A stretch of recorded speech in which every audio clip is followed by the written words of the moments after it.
రాజమాత రాజమాత తలుపు తెరవండి, లేదంటే చాలా అనర్థం జరిగిపోతుంది. రాణా గారికి అసలు ఆయన చెయ్యని తప్పుకి శిక్ష అనుభవించాల్సి వస్తుంది.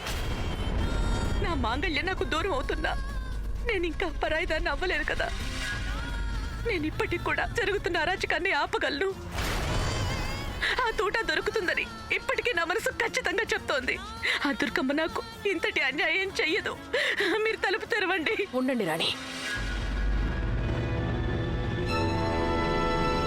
కొబ్బరికాయ తీసుకోండి.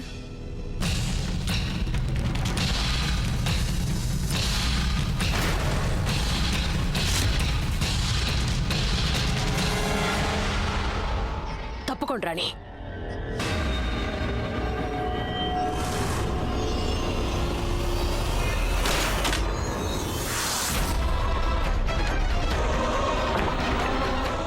రండి.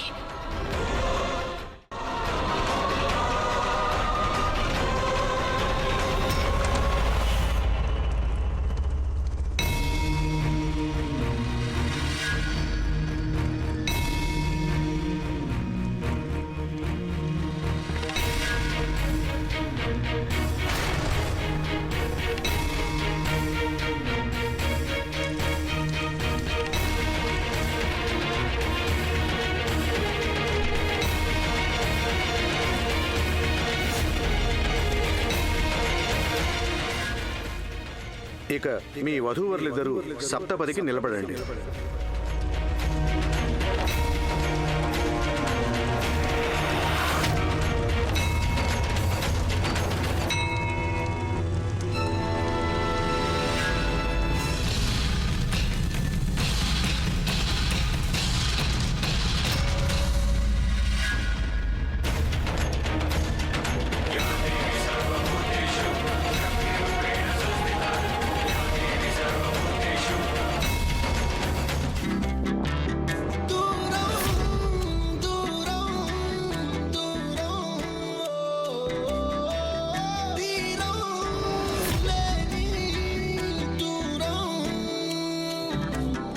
ఒకే పరీక్షే రాసిన ఒకే జవాబై సాగిన చెరు ప్రశ్నలే మిగిలినారే.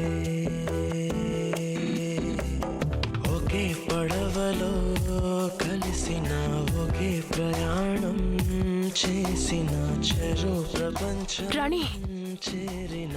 మీకేం కాలేదు కదా?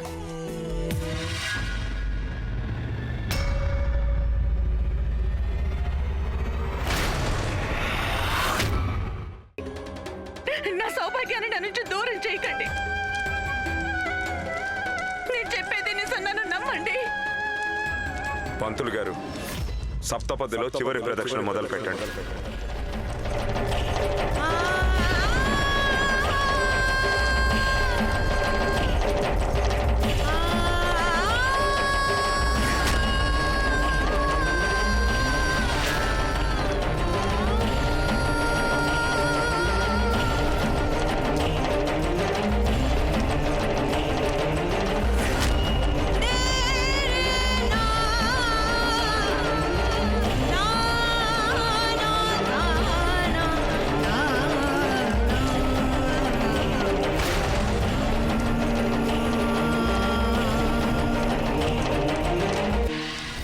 మీరు నా సౌభాగ్యాన్ని నాకు దూరం చేసేందుకు ఎన్ని ప్రయత్నాలు చేశారో దానికి శిక్ష నేనే స్వయంగా నా చేతులతో విధిస్తాను.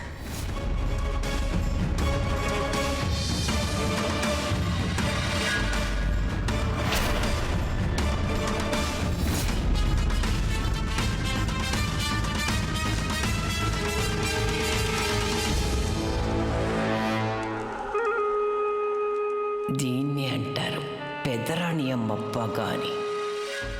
ఇప్పుడు దొరికినంత సంతృప్తి మాకు సింహాసనం మీద కూర్చున్నా కూడా దొరికేది కాదు. కానీ ఈ ఆట ఇప్పుడే మొదలైంది. నదికి చెరువువైపు ఉన్న ఈ రేవుల్ని మరింత దూరం చెయ్యాలి. ఒకరినొకరు చూసుకోగలరు కానీ ఎప్పటికీ కలవలేరు. ఒక రాజు, ఒక రాణి ఇద్దరూ విడిపోయారు. ఇప్పుడు మొదలైంది అసలైన ప్రతీకార కథ. సారీ. మహాగణపతే నమః. సప్తపది పూర్తయింది.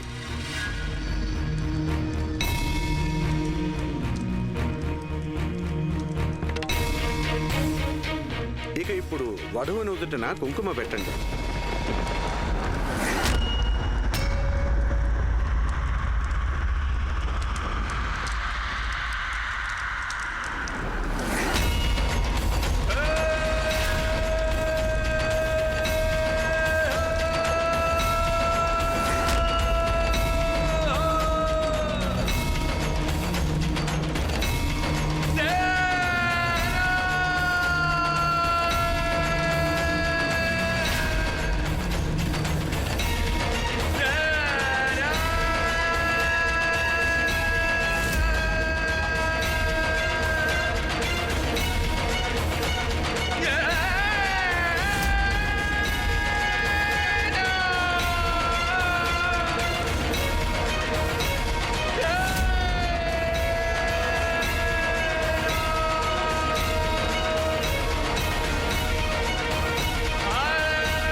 మహల్ నిన్ను శాశ్వతంగా వదిలించుకోవాలని అనుకుంది కదన్నయ్య. కానీ ఈ రోజు నుండి నువ్వు శాశ్వతంగా ఈ మహల్లోనే ఉండిపోతావు. ఇక్కడి అణువణువులోనూ నువ్వు ఉండిపోతావన్నయ్య.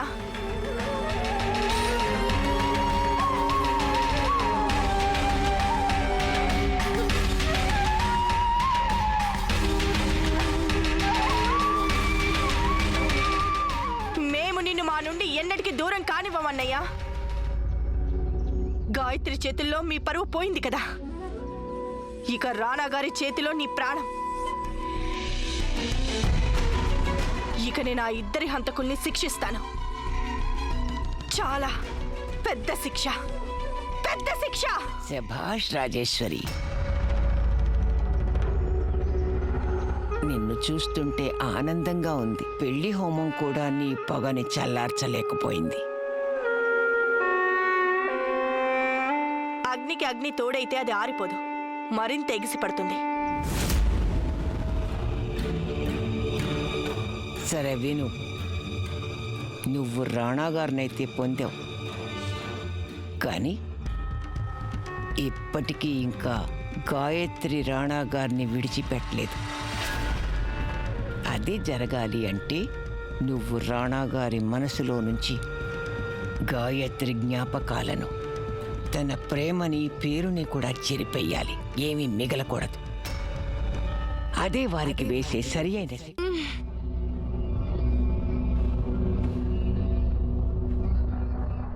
మీరా?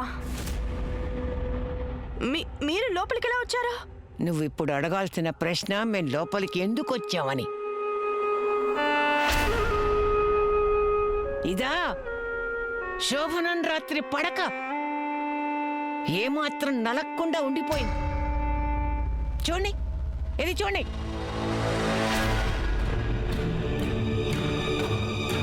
ఒక్క గుర్తు లేదు, ఒంటి మీద ఒక్క ఘాటైనా లేదు.